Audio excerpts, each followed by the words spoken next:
globally and practically shutting down the world, we are grateful to be back in person this year. AED this year will focus on Asia and the emerging world order. To launch the Asia Economic Dialogue 2023, may I please call upon the conference convener, Ambassador Gautam Bambawale, to the stage.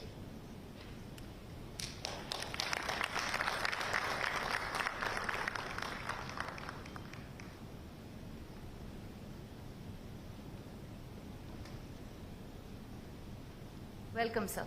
Ambassador Bambawale is a trustee of the Pune International Center and over his long and illustrious career in the Foreign Service has served as India's High Commissioner to Pakistan and as the Ambassador of India to China and Bhutan. Welcome, sir.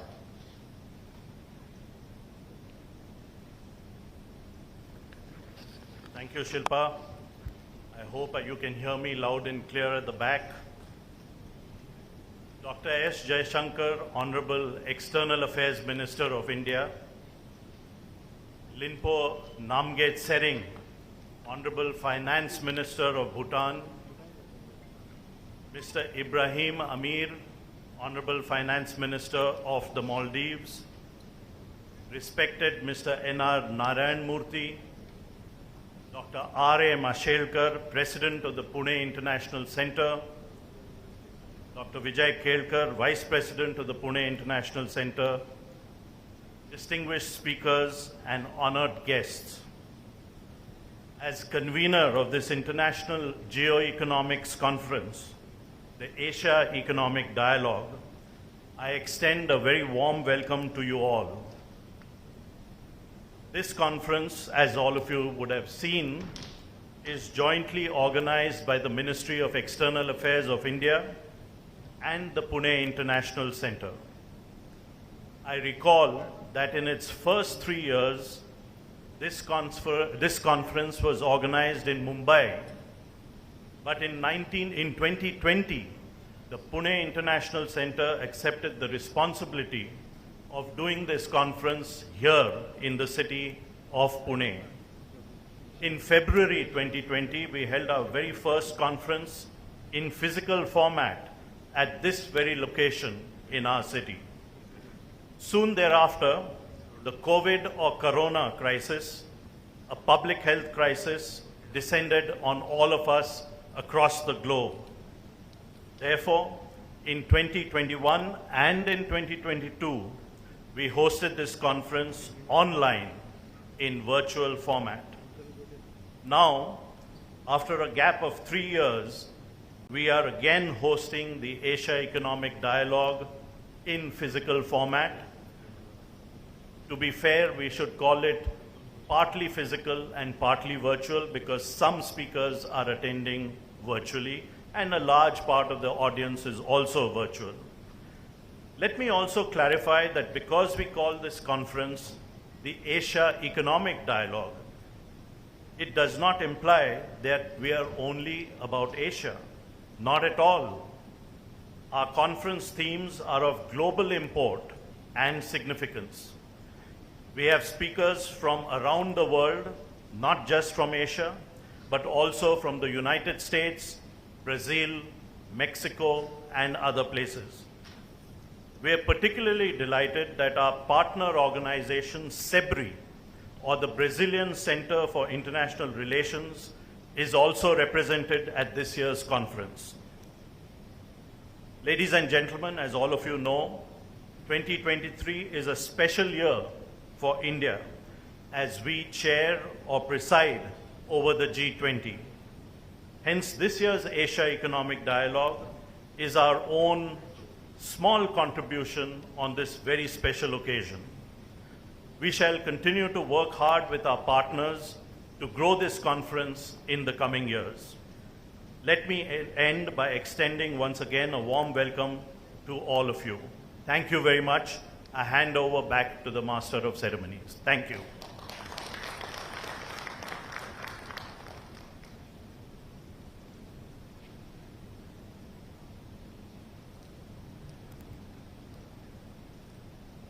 Thank you, Ambassador, for your warm welcome and introduction.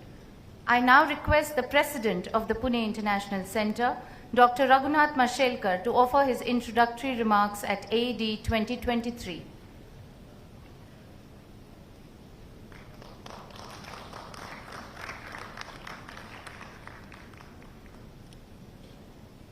Dr. Mashelkar, globally renowned scientist, is the recipient of the Padma Vibhushan, India's second highest civilian award.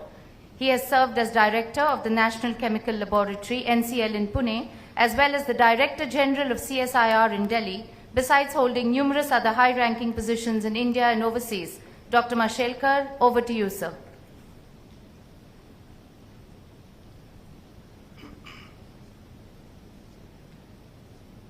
Our Honorable External Affairs Minister of India, Dr. S. Jaishankar, Excellencies Mr.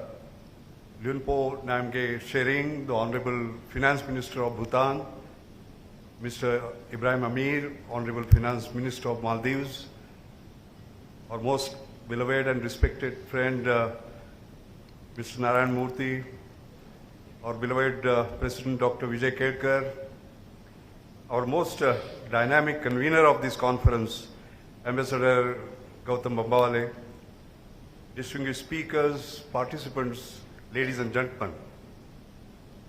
On behalf of Pune International Centre, I extend a very hearty, a very warm welcome to you all. And how happy we are to see that we are getting back to the old normal of a physical meeting after the new normal had forced us to be satisfied with the virtual meeting. Of course, as a scientist, I must be precise. This is a phygital meeting, not just physical, not just digital, as Ambassador Gautam Bambawale explained to you. There are hundreds of participants who will join us, and also several speakers who will join us digitally. We wish to first thank Ministry of External Affairs, on whose behalf we are holding this conference. I especially want to thank our Honorable Minister of External Affairs.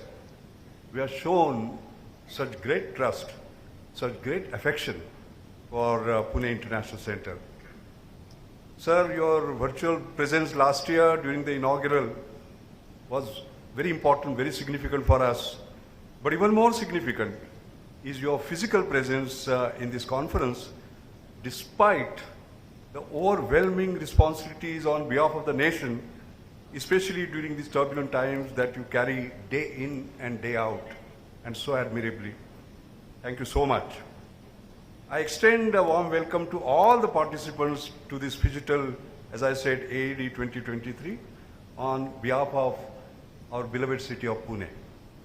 Pune is a great city of culture, education, research, innovation, and now it is also known as a vaccine city after the COVID pandemic. Pune has been historically also a city of great thought leaders, and the present Pune is no exception.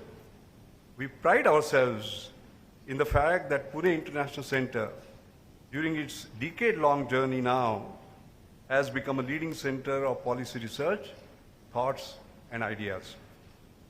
We always emphasize that Pune International Centre is an international center in Pune, or hosting the International Geoeconomics Conference in the form of its flagship annual conference is just one of the many manifestations of PIC's global outreach program. Let me briefly comment on the choice of our themes of AAD so far.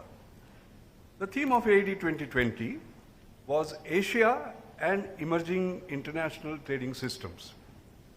Then we had the massive impact of the pandemic.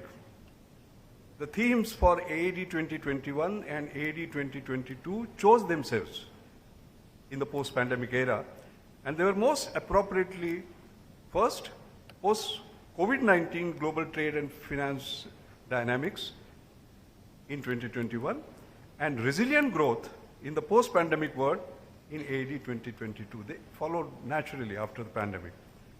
But we now go beyond COVID, beyond that one C, and look at these three C's, namely COVID, conflict, and climate.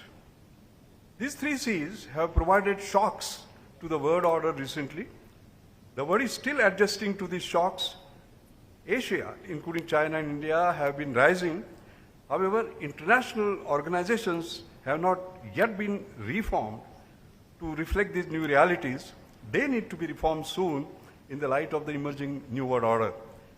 The theme for AED 2023 is therefore Asia and the emerging world order.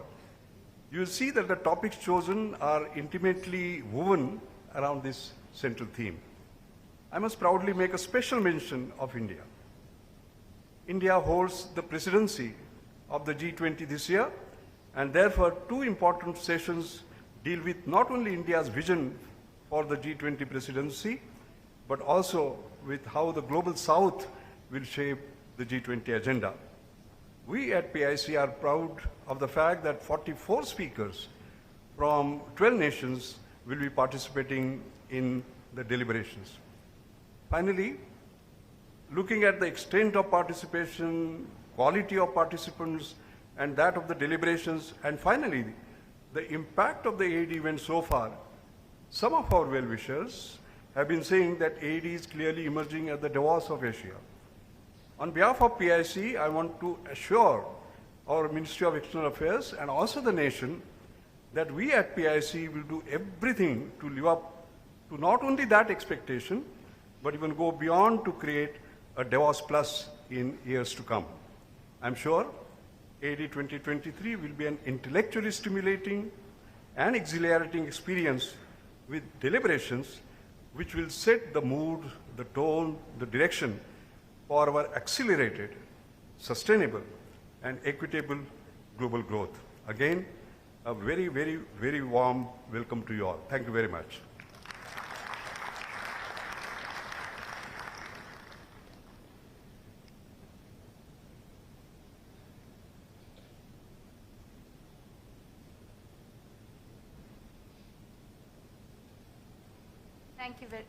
Thank you very much, sir, for that rich background, for the positivity, for the encouragement, and for setting the tone for AED 2023.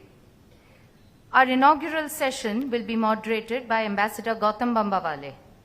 I welcome to the stage our distinguished chair and panelists, His Excellency Mr. Ibrahim Amir, the Honorable Minister of Finance from the Maldives, His Excellency Mr. Leonpo Namgai Shering, the Honorable Finance Minister of the Royal Government of Bhutan, and His Excellency Dr. S. Jaishankar, the Honorable Minister for External Affairs, Government of India. Welcome.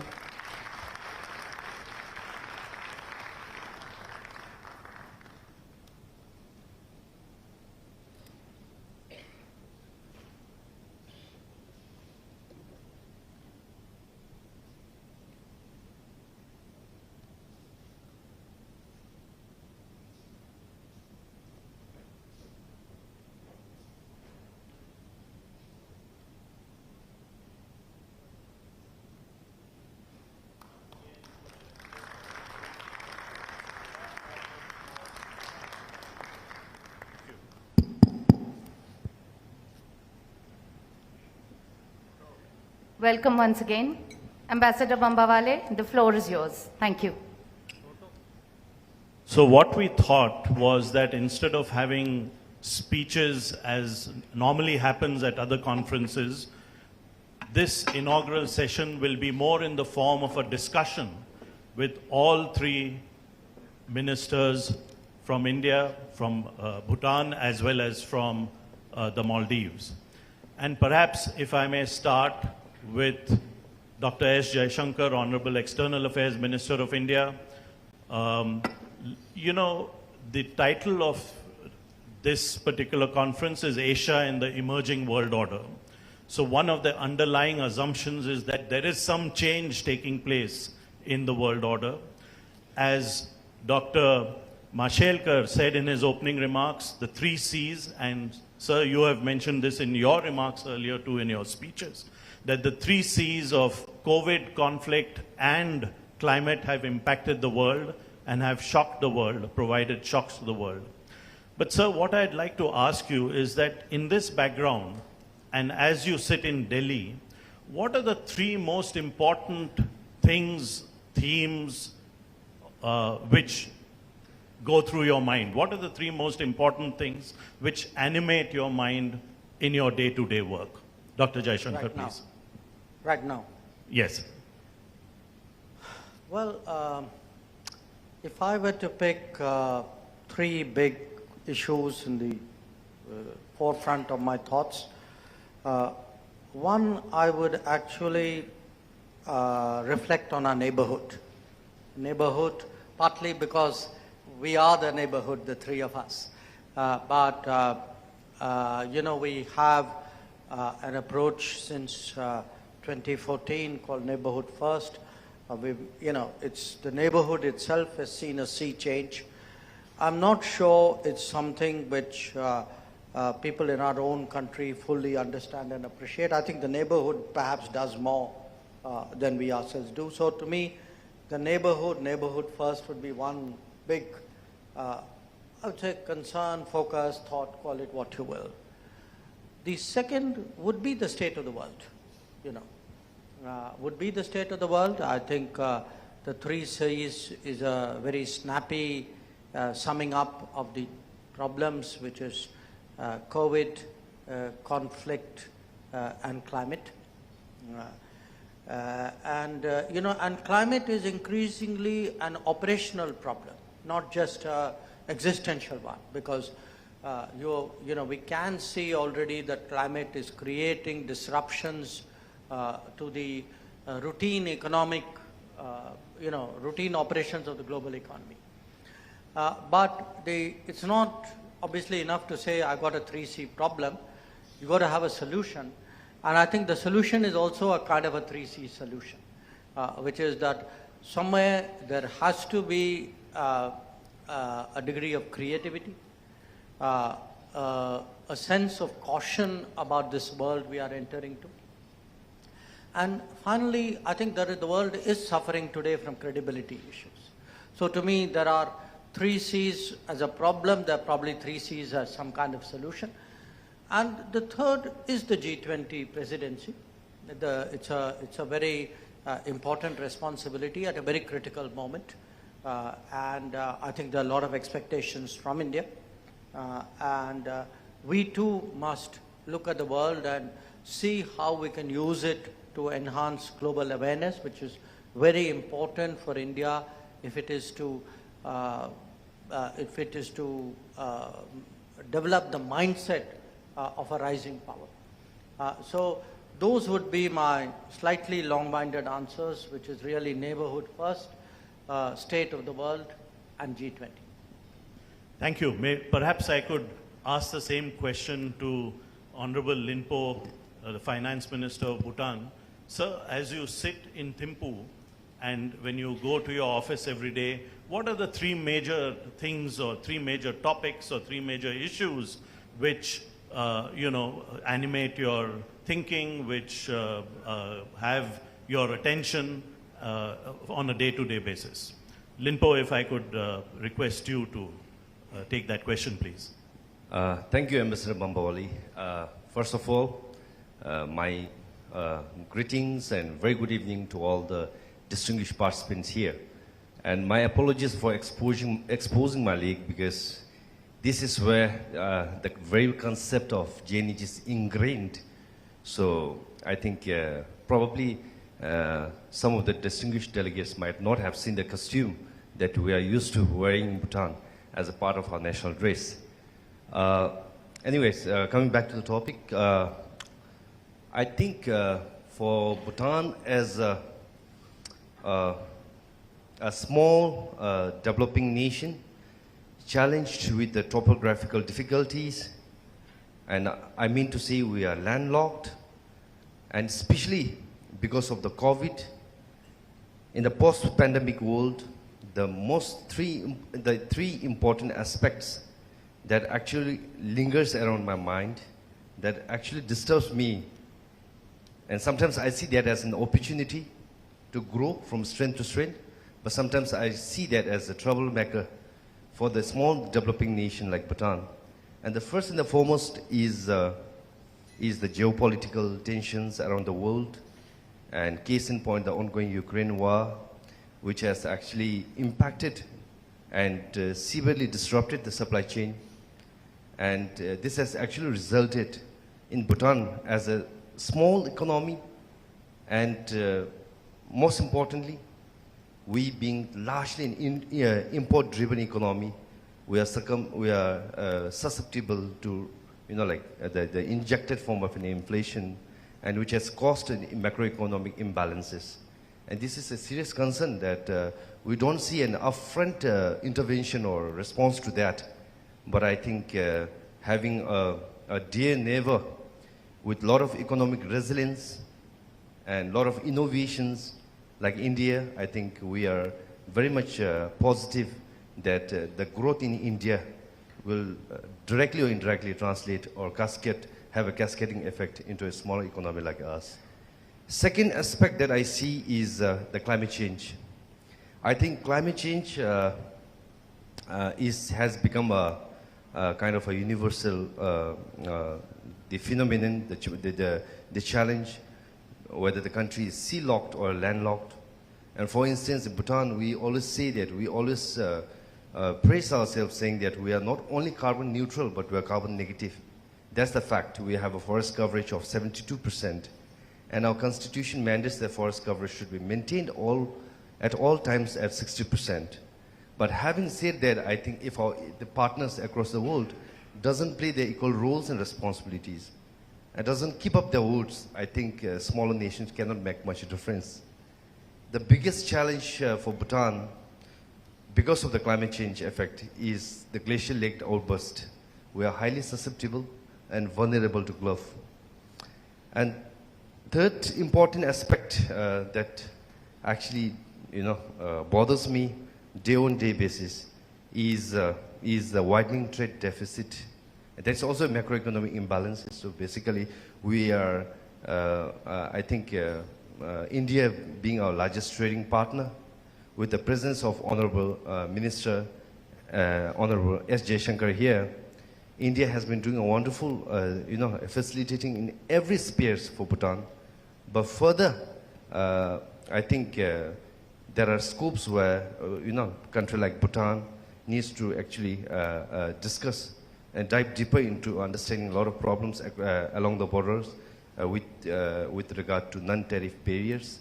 So that I thought that I will be raising at a different level with the honorable ministers from Government of India, and of course with the Honorable S. Jaishankar here. So these are three important aspects that I see that for a small landlocked country like Bhutan, if we don't find a solution, a prominent solution, which of course should be sustainable, I think post-pandemic recovery will be an uphill task for us. Thank you very much. Thank you very much. Last but not the least, let me turn to the Honorable Finance Minister of the Maldives, His Excellency Mr. Ibrahim Amir, and ask him the same question. Mr. Minister, what are the three things which are at the top of your mind when you go to work every day in Malé? Thank you very much. First of all, I would like to really thank the Pune International Center and also the Ministry of Foreign Affairs from India for giving me this opportunity. It gives me great pride in sharing the stage with Honorable Foreign Minister Dr. S. Jaishankar, and as well Minister of Finance from Bhutan, a dear friend of mine. As the Minister of Finance, the way I think about these three things at the current point of time may be vastly different from others. Everyone here will know Maldives as a destination for sun, sand, and the sea. But I believe we have a lot to offer. Maldives is not a poor country. Maldives now is a upper middle income country. And as the Minister of Finance, Ambassador, the three things that really bothers me right now is actually, as mentioned, number one, climate change. As you know, Maldives is very much prone to the effects of climate change. Our very existence is threatened by the changes in climate change. And a large part of our budget is spent on climate adaptation and climate mitigation efforts. And if you look at the numbers, from 2011 till now, we have spent around $587 million on climate mitigation and climate adaptation projects. And also, if you look at our main sectors that drive our economy, it is mainly based on our natural resources, which is the tourism, and also the fisheries sector. So the climate adaptation and climate mitigation efforts. Maldives is very low lying, and why it bothers me is that so far we have not been able to tap into the climate finances, cheap climate finances that is being pledged by the developed countries in several COP meetings. So because of that, we are forced to go to the markets, borrow at a higher cost, and then make sure our islands are there for the tourists to come, and we are there. The other thing is, second thing is the external shocks. Namely, very recently we have the COVID, and now we have the war in Ukraine. During COVID, as you know, Maldives is very much reliant on tourism, and we closed our borders for 3 months, and our economy declined by around 33%. Maldives was one of the worst hit countries during COVID, but it really showed the resilience of our tourism sector, that we were also one of the countries that rebounded very strongly in 2021 and even 2022. And now we have surpassed where we were in 2019, and our tourism sector is faring better than we were in 2019. And also, as the Minister of Finance, I am also always thinking about the developmental challenges. All the more important because during COVID, our GDP declined, our government revenue declined, and our debt situation also got worsened. And we cannot delay development. We cannot have 10, 15 years for water and sanitation projects, climate adaptation projects.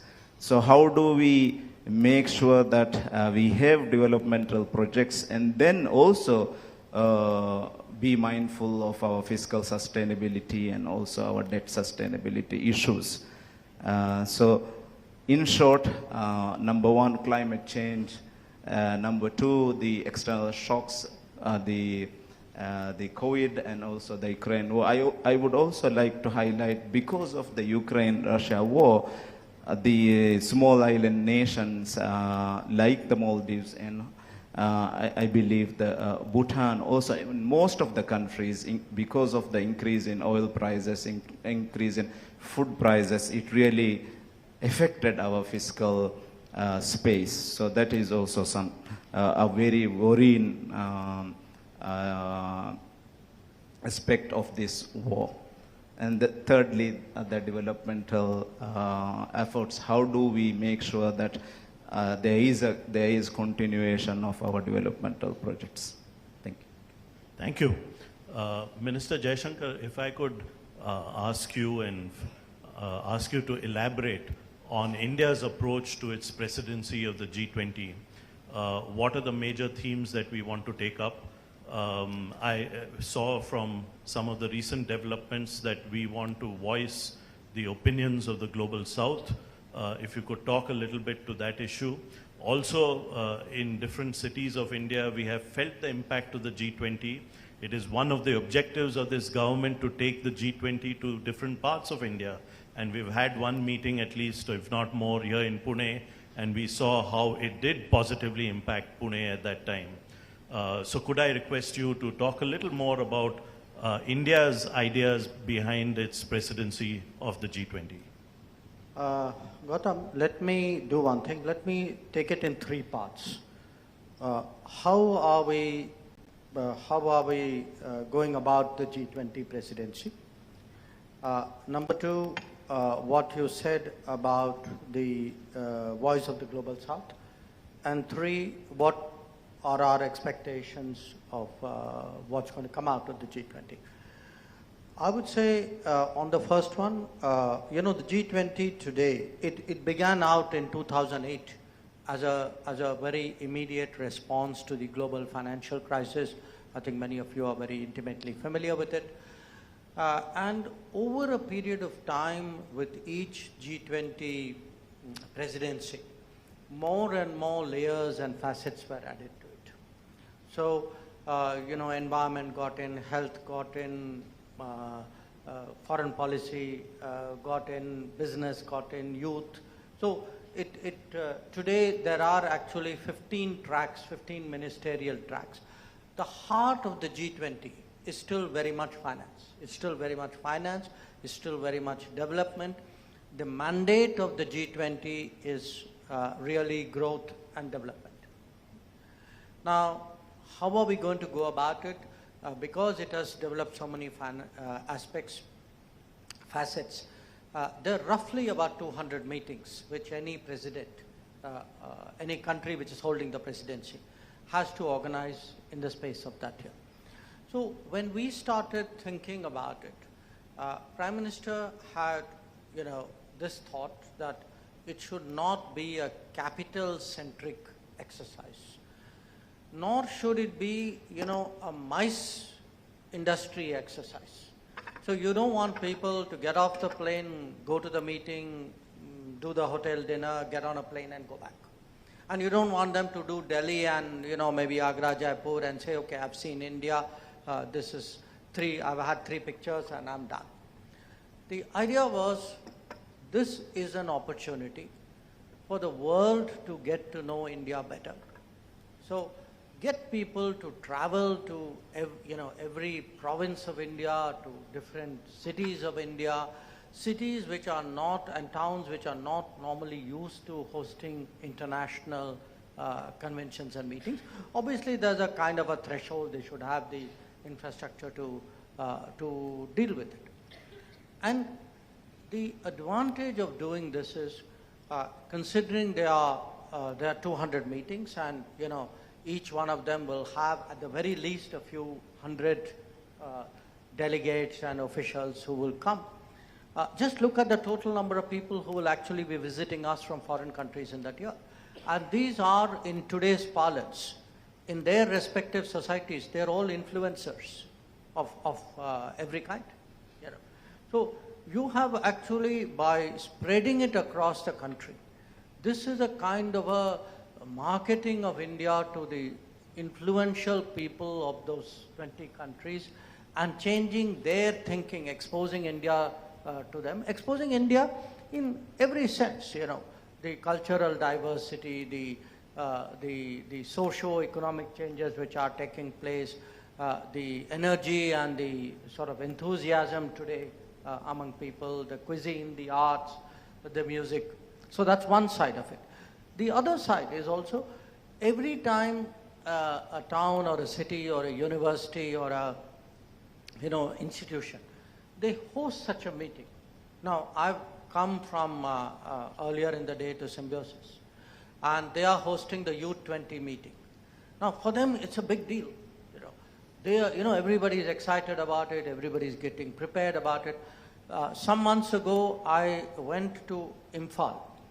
Now, all we did, as part of what was their major festival, we actually opened what was a G20 photo booth kind of. There was a logo with leaves on all sides. You stand out there, but the amount of interest in Imphal, because that sense, oh, something is coming our way, we're going to be part of it. Yeah. This too is part of developing an awareness in the country about the world. And we should do that. We need to do that. We are actually behind the curve. We are today the 5th largest economy in the world. We will be the 3rd largest economy very soon. But if you look at our significance to the global workplace, and I have somebody like Dr. Narayan Murthy sitting in front of me, our significance to the global workplace is actually going to grow enormously, because there's a fundamental mismatch of the demand and supply when it comes to talent and skills today, and countries in a knowledge economy are willing to take bold steps to fix it. So, as we say, you know, this is getting the world India ready, is getting India world ready, and that's the way this whole thing is being planned.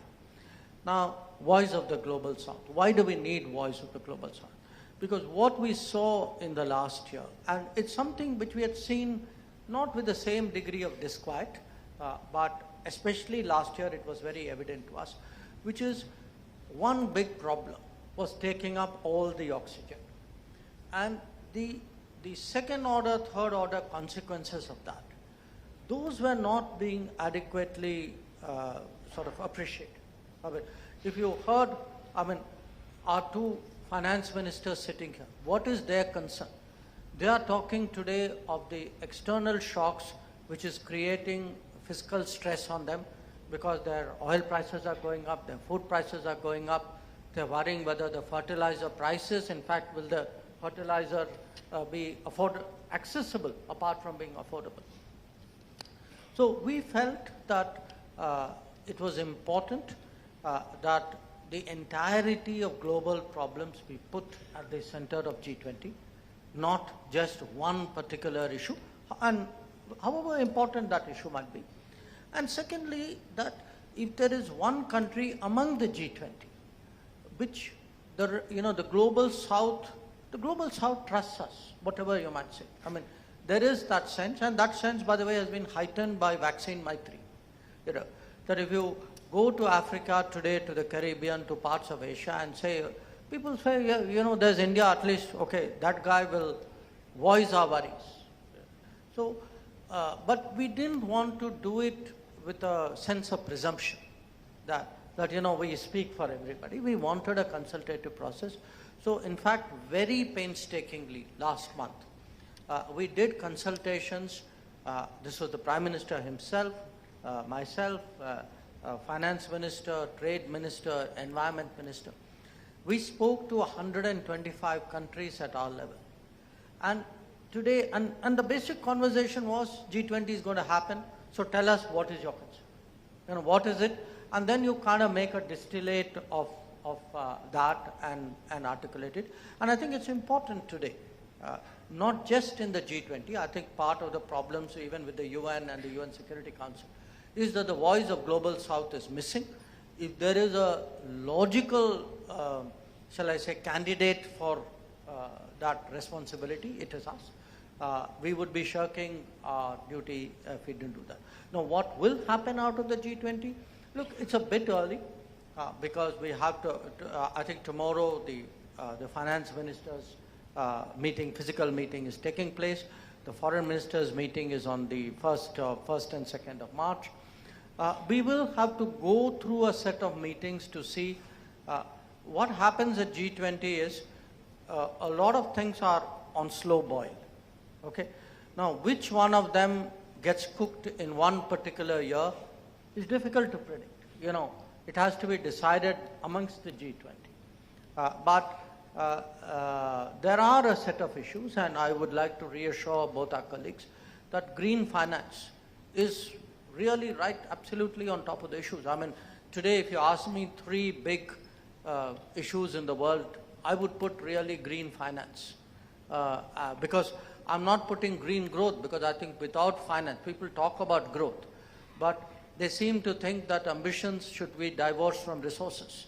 The reality is we haven't moved that far ahead because the resources were not there. So I think this will take a little while to emerge, probably really till the summit in September. Thank you, Minister. The Maldives and Bhutan are both part of the global south.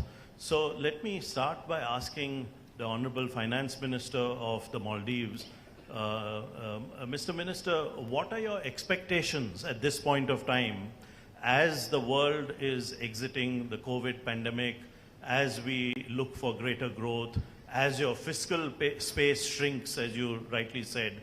What are your expectations from the G20? And so let me request the Honorable Finance Minister of the Maldives to go first, and then request Honorable Finance Minister of Bhutan to answer the same question. Thank you. Thank you very much. I believe for countries like Maldives, it is very important in order to address the issues of climate change that we have cheaper financing available. At the moment, we also have to make sure that we carry out developmental projects. During COVID, you saw that because of the decline in GDP, our debt to GDP numbers went up to around 150%. Now again, because increase in tourist arrivals, tourism sector is faring better than expected, our GDP is also now increasing. So we see that the debt numbers are also coming down. In order to make sure that we have fiscal space and also carry out developmental projects, we need climate financing which is cheaper. But so far, during different COP meetings, around $100 billion have been pledged, but we have not been able to tap into this climate financing and use this financing to make sure that we are able to use this funding for very important climate adaptation projects and mitigation projects for countries like the Maldives. And in the Maldives, it is always an emergency. We cannot wait 1-2 years for the project documentation to be complete, and after 2-3 years we get the funding. And when we get the funding, the island is not there anymore.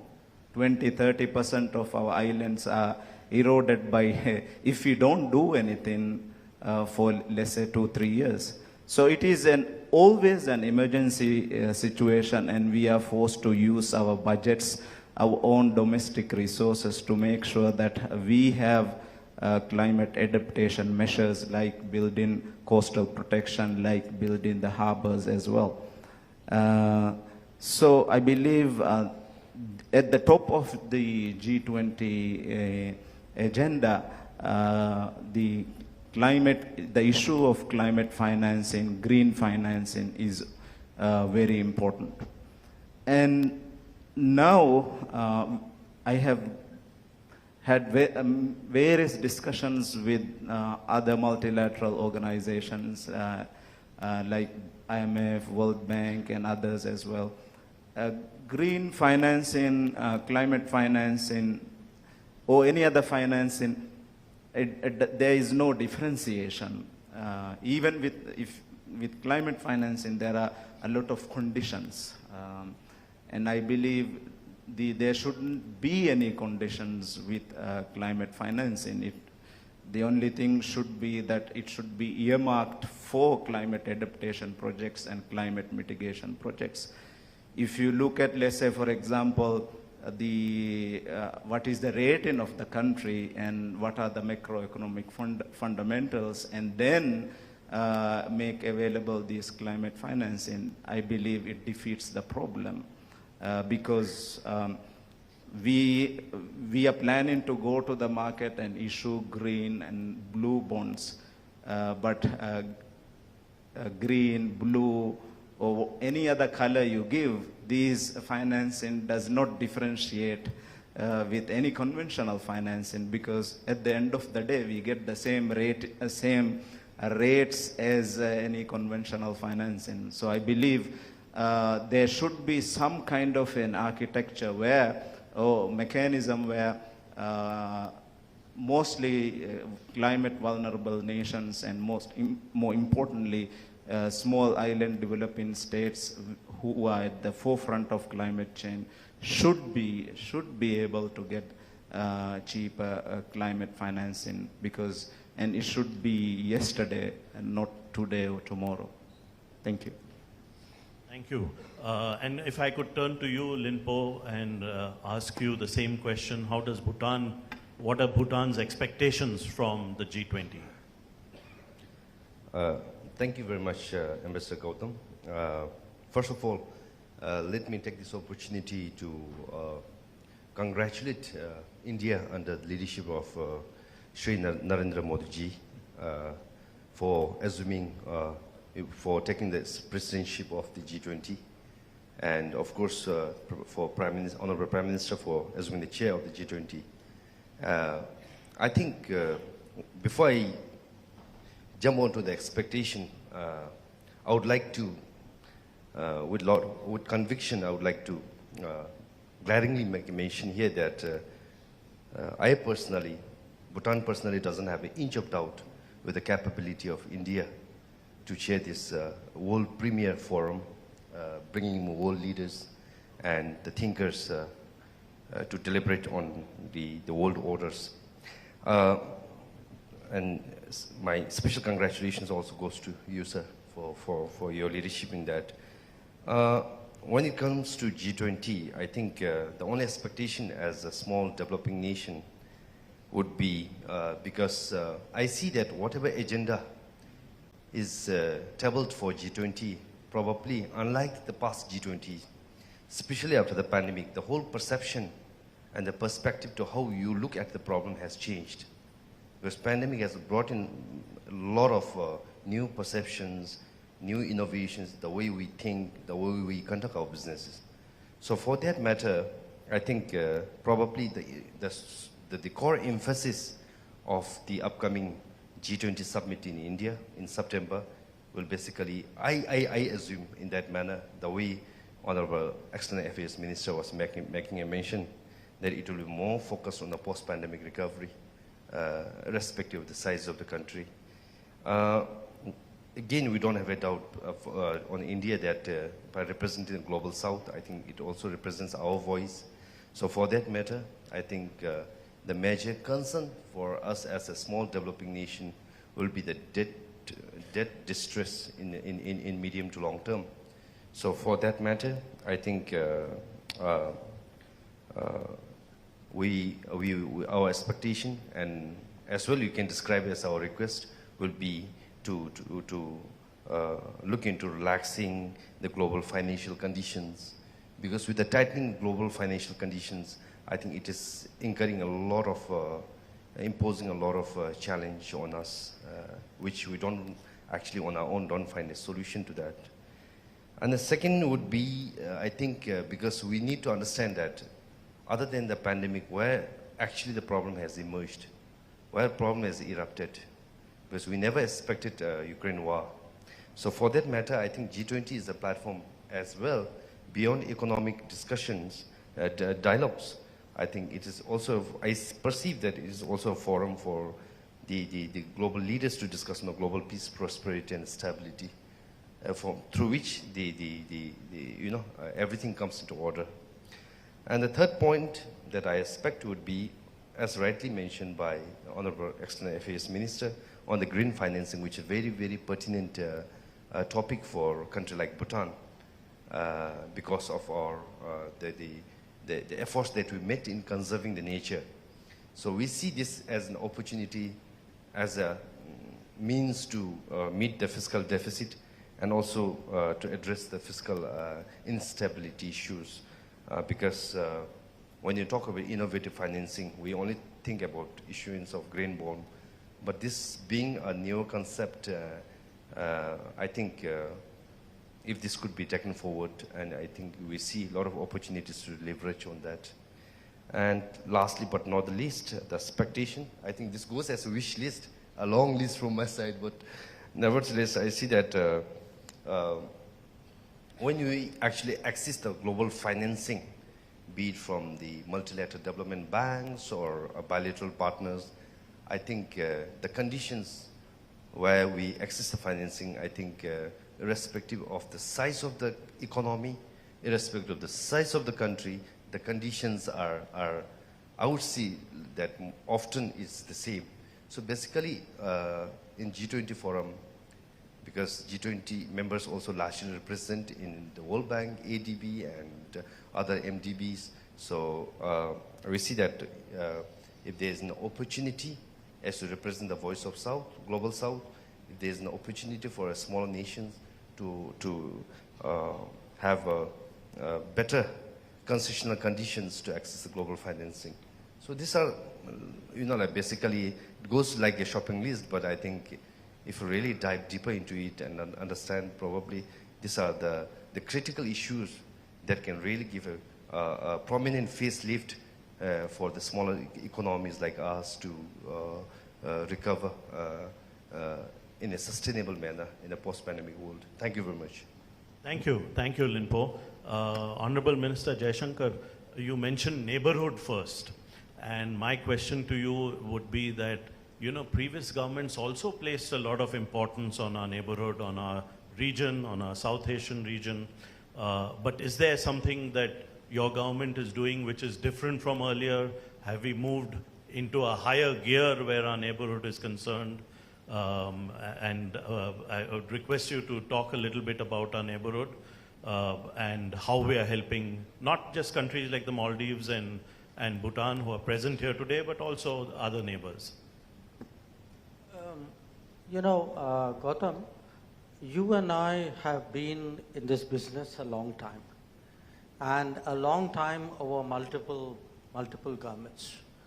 So even though I'm in politics today and you lead a more happier existence, the fact is there are real changes, and I don't think these are not necessarily political points that anybody is scoring.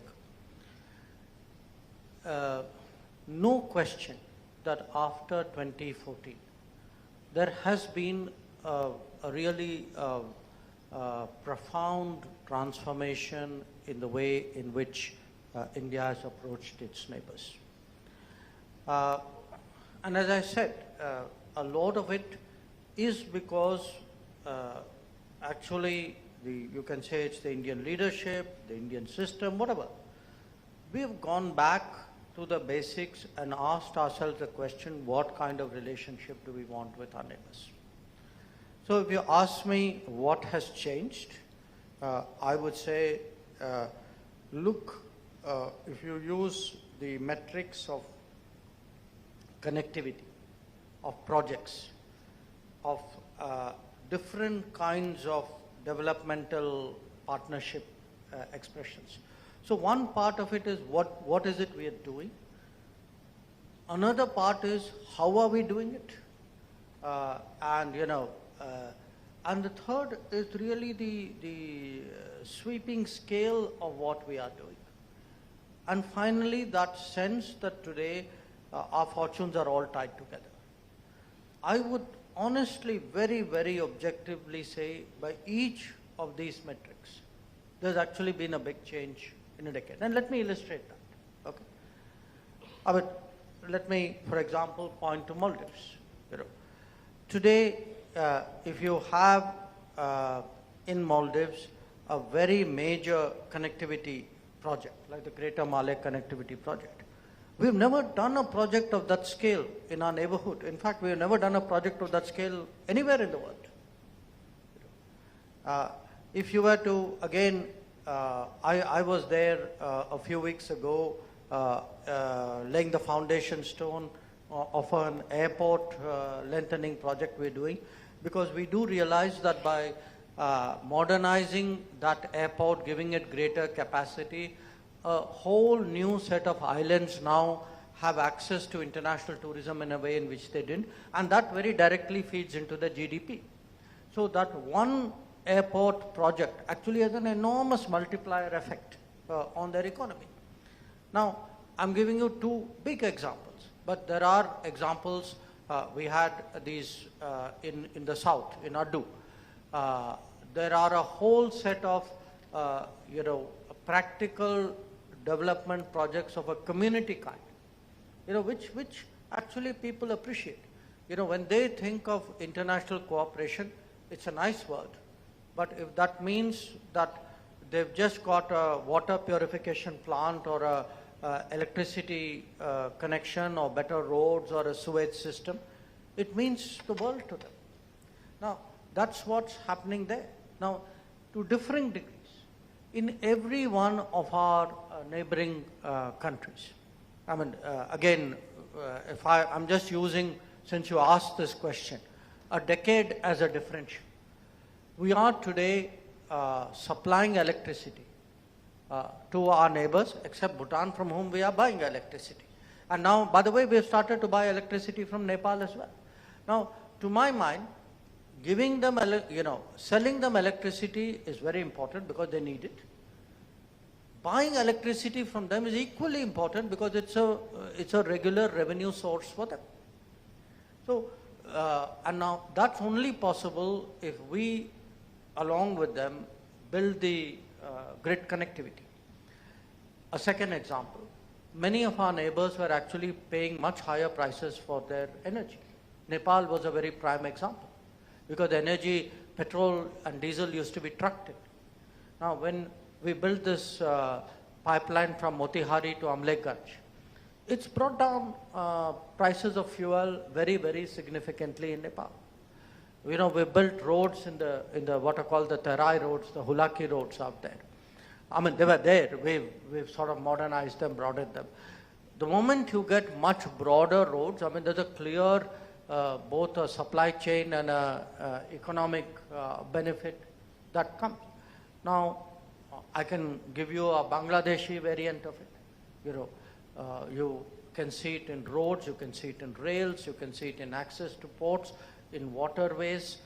So the entire neighborhood actually in the last 10 years today has started to realize, frankly, that India is prepared to put its money where its mouth is, that these are not just sermons and homilies on good neighbor relationship that we give out. It is backed by very solid cooperation projects. And I think, Minister, you would bear me out. I mean, in the case of Bhutan as well. I mean, even in this period of the last decade, we've had actually a new hydro, Mangdechu has come on stream hydro project.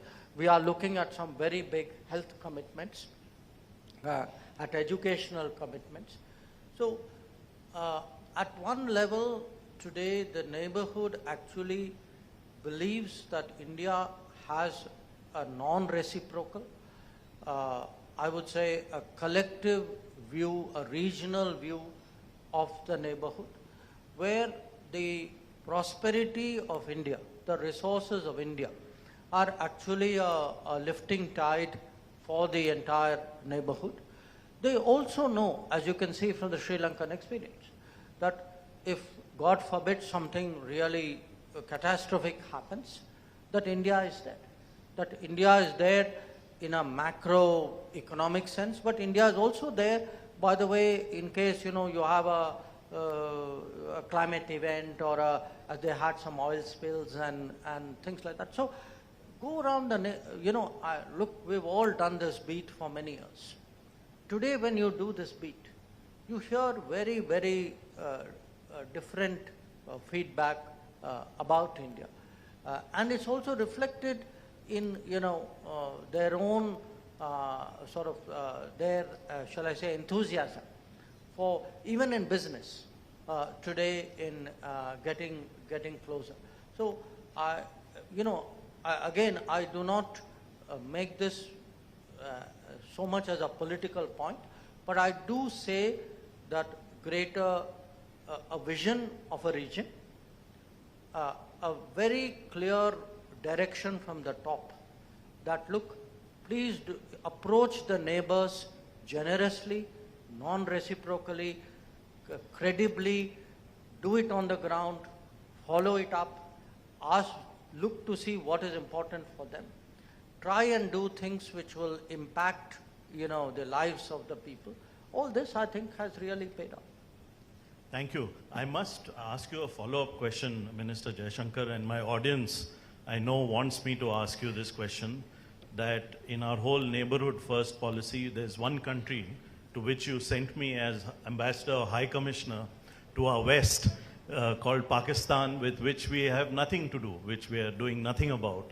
So, you know, at this point of time when Pakistan is going through some economic difficulties, do you think this is a point when there can be some kind of rapprochement between India and Pakistan? You know, look, obviously it's in nobody's interest that any country, least of all a neighboring country, get into severe economic difficulties. You know, nobody sensible, nobody mature would even nurse that thought. But it's an equal fact that when any country gets into a serious economic problem, that country has to make policy choices and governance decisions to get themselves out of it. You know, another country, neighbor or non-neighbor or another institution, others cannot solve a problem if you're not prepared to solve it yourself. So let's be clear on the first point, which is that the solution, this is not a Pakistan point, it's a generic global point. Any country in deep economic difficulties has to come out of it through, what the world can do is to provide options and support systems. But the bottom line has to be done by that country, and often it will require very tough choices. Now, I want all of us to remember, we went through this 30 years ago. So it's not something which happens to other people. It also happened to us. It happened to us not once. It happened to us maybe not with the same severity at various other points of time in our modern history as well. But having said that, the reality of this particular relationship is that it has a fundamental issue which we cannot and we must not avoid. And that issue is that of terrorism. Because the moment you start doing these walkarounds, that, let's find a joint statement which will which will get us agreed language. Let us reach out at this point and see where this goes. That's been the talk of the last 75 years. And look where it got us. So I think we need clarity and we mustn't be in denial of what are very fundamental problems in that relationship. And just as, a country has to fix its economic issues, a country has to fix its political issues too. A country has to fix its social issues. No country is ever going to come out of a difficult situation and become a prosperous power if its basic industry is terrorism. So among the changes which need to be made are also changes pertaining to all of that. So I think that remains a very major problem. I also think, as today, as someone in politics, if I were to look at any big decision I'm making, I would also look at what is the public sentiment. I would have a pulse. What do my people feel about it? And I think you know the answer. Thank you. Thank you very much. Let me say that we are going to, slowly, I'm going to turn to the two honorable ministers from both Bhutan and the Maldives. But after that round of questions, we're going to open it up to the floor. So please keep your questions ready. Let there be questions, short, to the point. But we are coming there. So let me first turn to Linpo Namgyet Sering. And, Honorable Minister Jaishankar spoke about how India is providing development assistance in its neighborhood. Could you expound on how India and Bhutan are working together on developmental partnership between our two countries? Thank you. I think more than me, I think Ambassador Gautam, you are in Bhutan, so you must be knowing everything excellent, exactly. And I'm very proud to make a mention here that the former diplomatic, through the establishment of the mission office, which was later upgraded into the embassies in Delhi as well as in Thimphu, I think since 1961, when we started our first developmental plan, just like in India, you have a cycle of 5-year development plan. We started our 5-year developmental plan from 1961. So the two subsequent plans, the first 5-year plan and second 5-year plan, were fully financed by government of India. So I think that in itself shows the kind of an instrumental role, kind of a facilitating role the government of India has played in shaping the developmental activities in the country, in Bhutan. Indeed, when the third king, His Majesty King Jigme Dorji Wangchuck, on the invitation of Honorable Prime Minister Jawaharlal Nehru, he visited Bhutan back in 1953, and there's a reciprocal visit, on the invitation of a third king from India, Pandit Jawaharlal Nehru, with the daughter Indira Gandhi ji. They came to Bhutan on the, riding on a yak, basically. We didn't have a motorable road by then. That was in 1958. And that was the very time where the groundbreaking ceremony of the first national highway from Phuntsholing, the bordering town with the state of West Bengal, and Thimphu was initiated. So that was back in 1958. So I think if you look into the history of our developmental activities, I think the policy that India is adopting right now, the neighborhood first policy, I think India has actually gone beyond that and really brought a lot of developmental activities. So I think India is not only the closest neighbor to Bhutan per se, but I think India is also the largest trading partner to Bhutan. And if you look into the import pattern, because as I mentioned earlier, Bhutan is largely an import driven.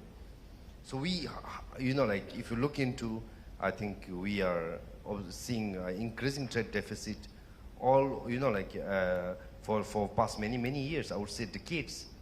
And 93% of our imports are made from India.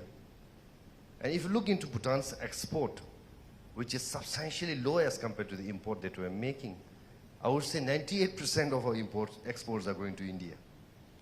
So I think then in itself you can make out that the kind of the relationship that the two countries share.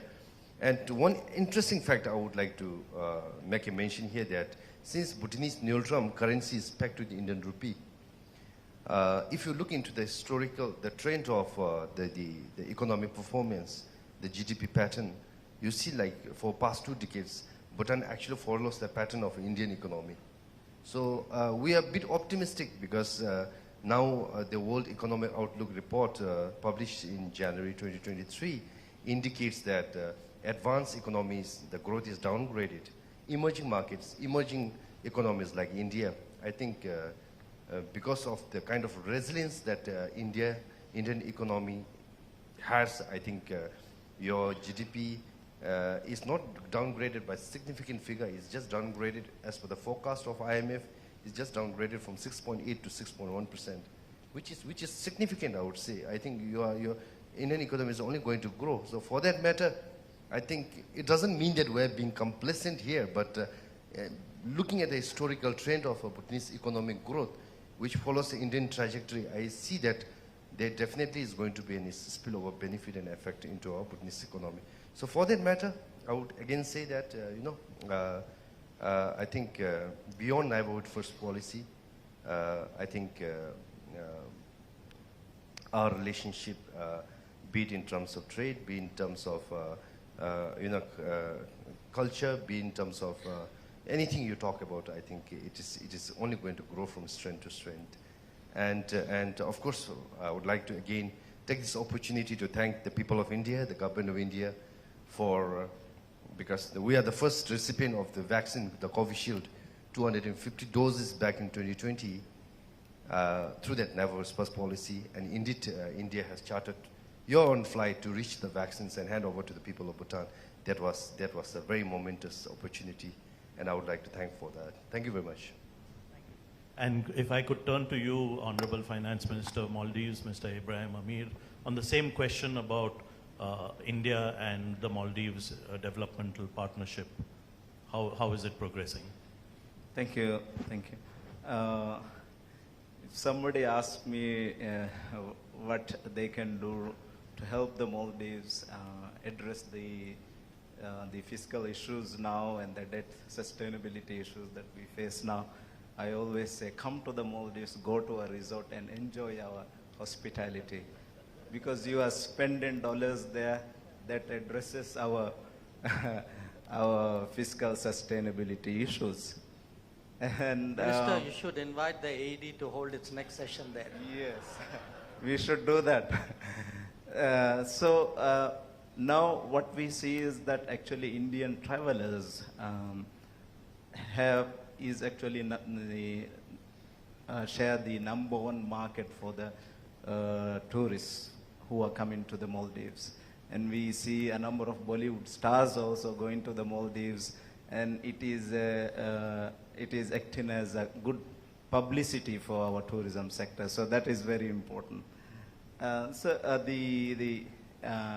India and Maldives share a unique bond based on mutual respect, trust, and understanding that goes beyond simple geographical and historical and cultural ties.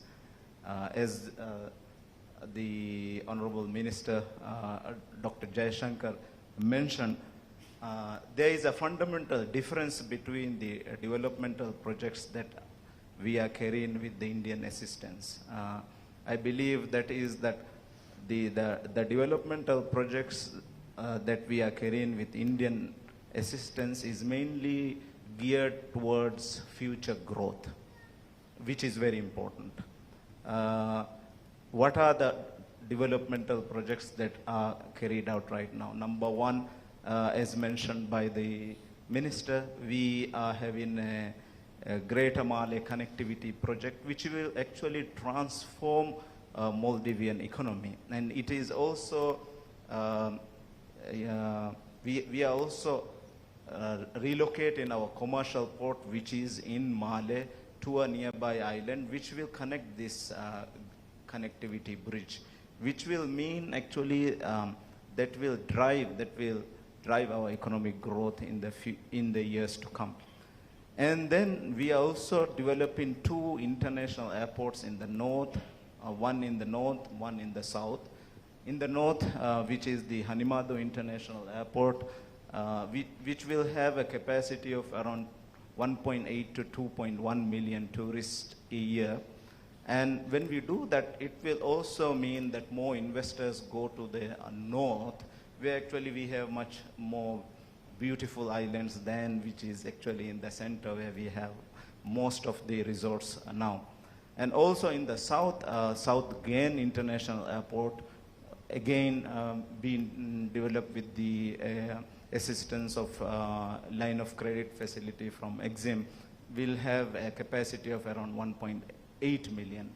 So now we are a $6 billion economy, but when we do these international airports in the north and in the south, in a few years' time, let's say in 5-10 years, we are looking at not a $6 billion economy. I believe we are looking at, let's say, $15-20 billion economy. And also we have very important basic infrastructures, water and sanitation projects. When we came into this government in end of 2018, we had only around 30% of our country had proper water and sanitation projects. But now with the assistance of Indian Exim, we are currently having water and sanitation projects in all of the other 70% of the islands. So by the end of this year, we will, in all of the islands, we will have proper water and sanitation completed. So I believe these are very important projects, meaning that more economic activity can actually take place in these islands once these projects are completed. And the other thing is, I am very happy that most of these projects are carried out in a transparent manner. The pre-qualification processes happen in India, and then also there is a proper tendering process in Mali as well. So we have most of these developmental projects carried out with the assistance of Indian Exim, and also there are buyer's credit projects, social housing projects. At the moment, we are carrying out around 6,000 social housing projects are being carried out with the assistance of buyer's credit funding. So I believe that most of these projects will, once completed, will transform Maldives' economy from a $6-7 billion economy to a $15-20 billion economy. These projects are purely designed always growth in mind. Thank you. Thank you. We're going to turn to the audience, but as we do that, and I do hope the microphones are ready, I cannot but ask Dr. Jaishankar, foreign policy has now gone down to the masses, largely because of social media, but also because communication has become so much easier.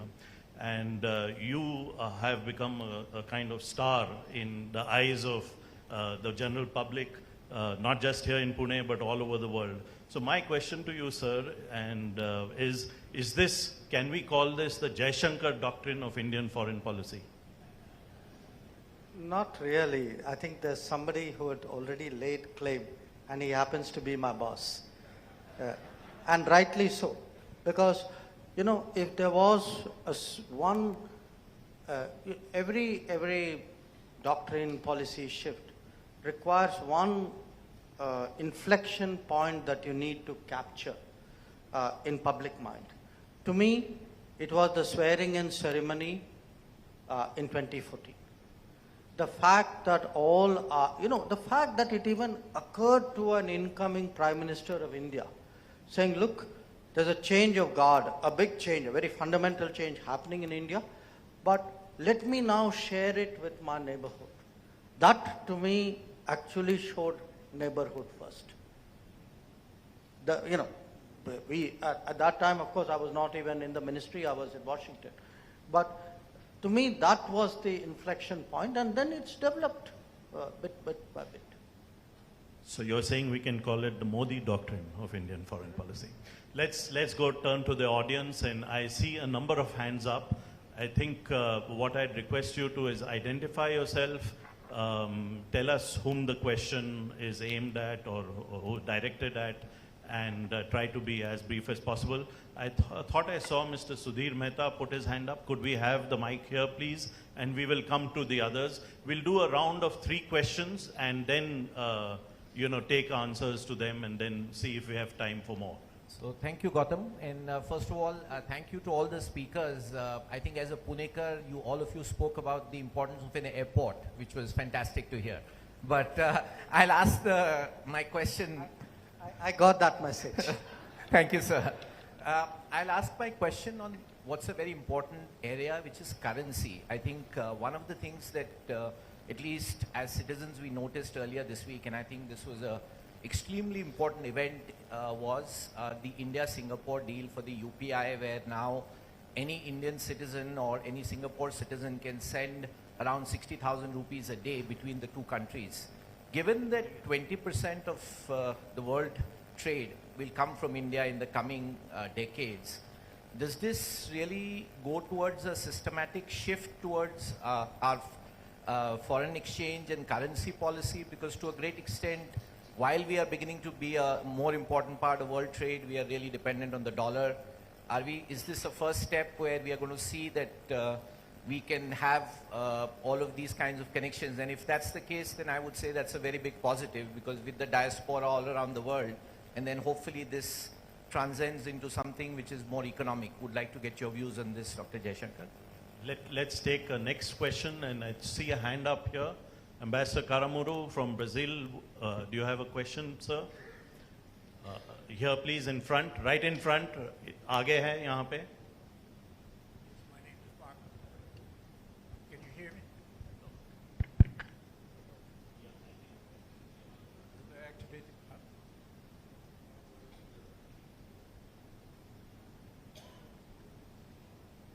My name is Marcos Caramuru from. No? Can we have another microphone? Maybe I should talk close to the microphone. Marcos Caramuru from Brazil, SEBRE. I see that the subtitle of this conference is Asia and the Emerging World Order. And one of the main features of the new order, of the emerging order, is the emergence of Asia as a leader. First, with a contribution to world growth, very significant, I would say, and this year is going to be very important. But with time, with its contribution with values, with ideas, with the new approaches to the world reality. Then I would like to listen from Minister Jaishankar and the other ministers as well, what's their vision of this new role of Asia as a leader in world reality? Thank you. Thank you for that question. One more hand at the same table. Yes, please. Yes, sir.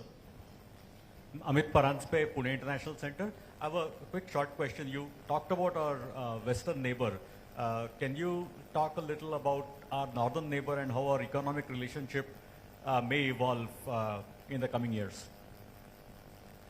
So that's a round of 3 questions, and maybe we can start with Dr. Jaishankar, if you can, because all 3 questions were aimed at you, but one was for the other minister. I think the first question actually is in a way better answered by, I mean, remember, we have 2 finance ministers. Yes, here. absolutely. I'm just a humble foreign minister. So these guys are the serious guys in the business. Yes. But, you know, to me, as a very interested, a member of the government who obviously watches financial and digital financial issues move forward, what happened with Singapore was something very, very significant. But it's one step. This is a long, arduous road.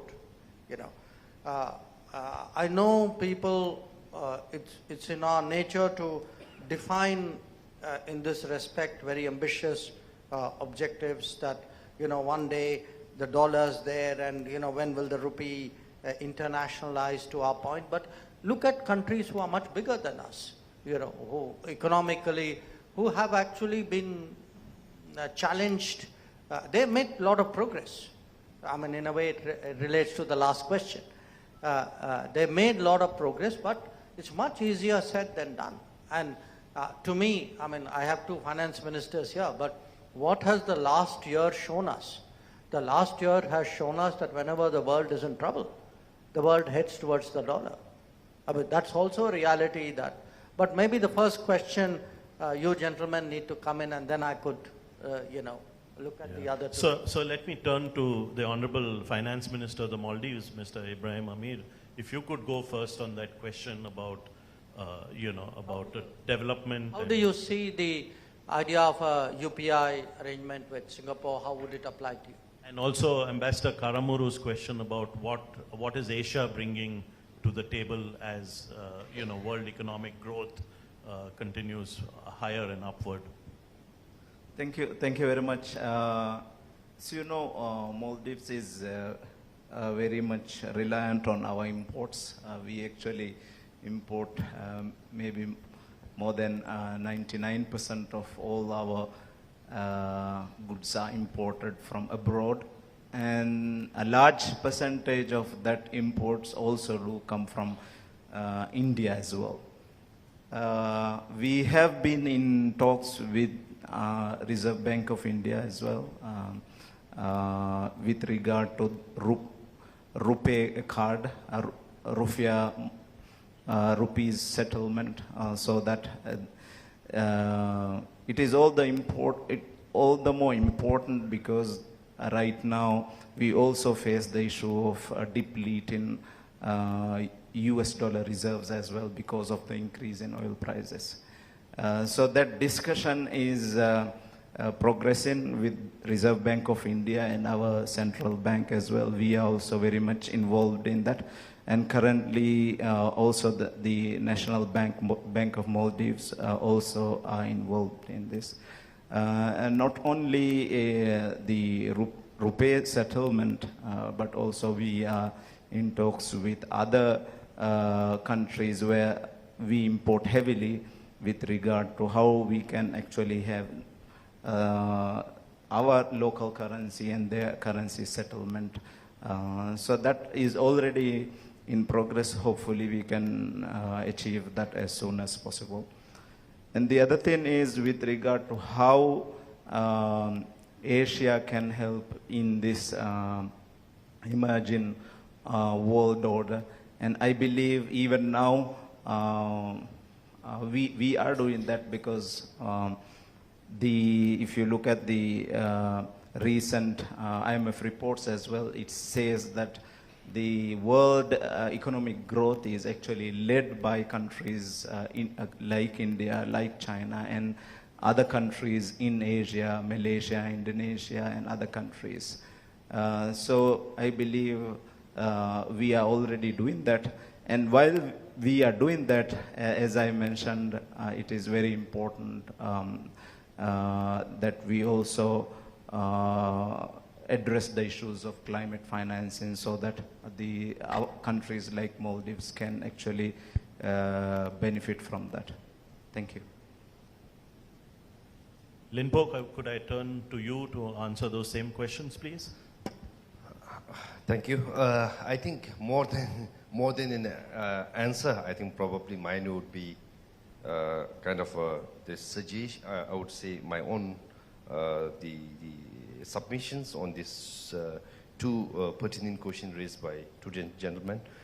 On the UPI, that government of India has initiated with Singapore, I see this as a very welcoming kind of an initiative, and I only pray that if this could be rolled out further, because I see that this is a way forward for in this 21st century, basically to ease the way of doing business, and as well because see the case of Bhutan, because we have a lot of difficulties for our Bhutanese diaspora, those who are living abroad, in terms of sending back the money. And it has a lot of restrictions. Every country has their own financial restriction regulations. So for that matter, especially in the United States as well in Australia, people are facing a lot of difficulties to send back the money. So for that matter, I see that the financial technologies like this kind of the UPI and all these things is only going to, not only in India, but especially the neighboring countries, we see that there's an opportunity for us to leverage and write on that platform in near future. As such, in Bhutan, especially for the Indian tourists and for ease of making a payment and transfer of money, we have already adopted and launched together with the Honorable Finance Minister of India. We have already launched RuPay card and BHIM in Bhutan. So I think these are all kind of a welcoming gesture. But the pertinent, the specific question that you have asked, I think I'll still leave this up to Honorable Minister here. On the second question, Asia and the emerging world order, I see my response will be same as spelled out by the Maldivian Finance Minister, Honorable Finance Minister, because it's only the figure, from the figure we can make out that India contributes almost 9.2% to global GDP. So this in itself shows that I think the trend has already reversed, and the whole order has already changed. And I could, with a lot of pride, I can say that it's only going to grow stronger. And for me, I see that the theme is very, very pertinent because it is already, it's already imperative that, India combined with China almost contributes around 50% to global GDP. This in itself shows, forget about remaining the Asian countries, but I think two countries massively contributes to global GDP. So I think the whole order has already changed probably. I think this need not be qualified, this need not even qualify to be a tagline basically. It has already reversed the order. Thank you very much. Let me respond to the world order question. I mean, there's no doubt, I think all of us at the, on the podium, I think on the floor as well, know that the role of Asia, the salience of Asia will increase. But I think there are two cautions we need to keep in mind. One, Asia is growing because Asia has been global. What we should not fall for is this kind of Asia for Asians. That kind of rhetoric is very misleading. It kind of appeals to a very primitive chauvinism in people. It actually has a very deep strategic intent behind it. Asia will grow, will have a greater role provided Asia remains consciously global. The second point there is also Asia itself must strive to be more multipolar. That when we speak about a multipolar world, which means there are more countries, the diversity is better expressed, it should not be that Asia is less multipolar and the world is then expected to be more multipolar. World will be multipolar, world will be diverse and democratic only when Asia will be diverse and democratic. And that responsibility of making Asia multipolar particularly falls on India. The question on China. I do believe that the economic challenges presented by our relationship with China are really very, very serious, very formidable. I'm not entirely convinced that they've been addressed in that manner, not now, I mean over the last 20 years. I want to remind some of you that about, in fact in 2006, we could actually even have contemplated an FTA with China. This was a goal which was agreed to between the governments of India and the governments of China when President Hu Jintao, am I correct, was visiting India. At that time, it looked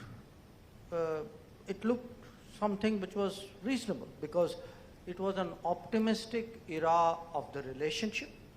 It was a time when people felt that, Chinese presence would grow, our presence would grow, somewhere we would find maybe not a perfect balance, but some kind of balance.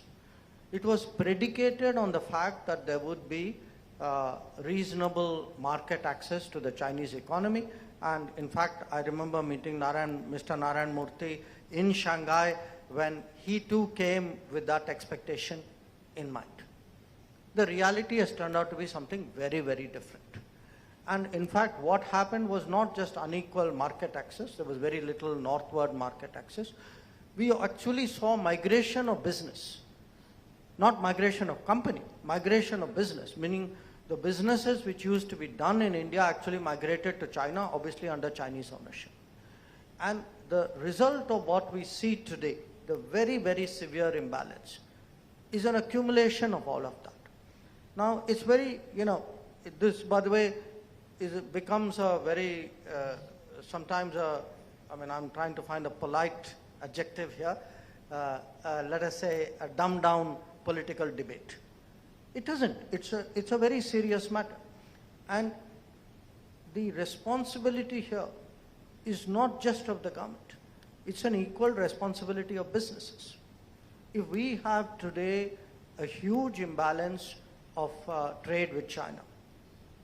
Now, again, anybody doing trade will not have a problem with an imbalance per se. It is nobody's contention, unless you are Donald Trump, that every trade account must be accurately balanced. Economics doesn't work that way. But when there is this kind of imbalance, where comparative advantages do not matter at all, where there are a lot of non-market factors at play, that production is determined by non-market factors, but you're giving entry on the basis, you're giving market access, assuming that this is some kind of market competition. So there's something fundamentally flawed here. And as I said, a lot of it depends on Indian corporates, that Indian corporates haven't developed the kind of backwards vendor supplies and components and parts and ingredients and intermediates that should be supporting us. Again, you could argue maybe the government didn't do enough. I think that's a reasonable point. So we are today trying to change this. When you look, when you say Atmanirbhar Bharat, it's not a slogan. It's actually a messaging to industry, to people saying, please, what you can source from India, you have an obligation to source, not as a moral obligation. Our national security is a threat if we have this kind of massive external exposure. And we saw that very graphically during COVID. So today when we do PLI, production-linked incentives, the purpose of it is to bring back, we have to create a manufacturing culture in this country. Those who say, we should focus on services, yes, services have a role. We may be good at it. But a major economy cannot be that service-centric and neglect manufacturing. And those who, I've been very blunt about it. Those who do down manufacturing, they are actually damaging this country's strategic future. That we cannot build the deep strengths, we cannot build the national security basic requirements unless we have, a significant industrial capacity. I know I'm saying this at Pune, which is very much at the heart of this culture. But I do think if there is a big China debate to be had in this country, it needs to be actually focused on what is it we should do to rectify what is clearly a very unsatisfactory state of affairs. Thank you very much, all three ministers. We have run out of time, in fact, exceeded our time. So let me bring this inaugural session to an end. Please join me in applauding the three ministers. Thank you very much for your presence here in Pune. Also, as a token of our appreciation, we'll be gifting you a book by the Pune International Center on how India should approach the China challenge, how India should approach the China question. I hope the government does take some of these suggestions on board. But thank you very much, all three ministers. Thank you for being with us. I'll just request them to bring in the gifts.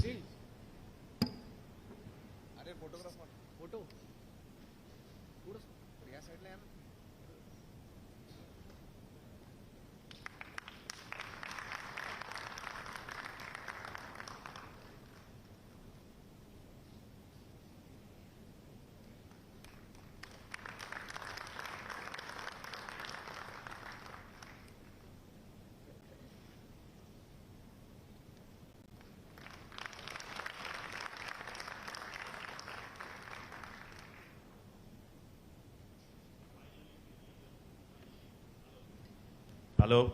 Finally, we have to have a group photo here of all the speakers. May I invite the President of the PIC, Dr.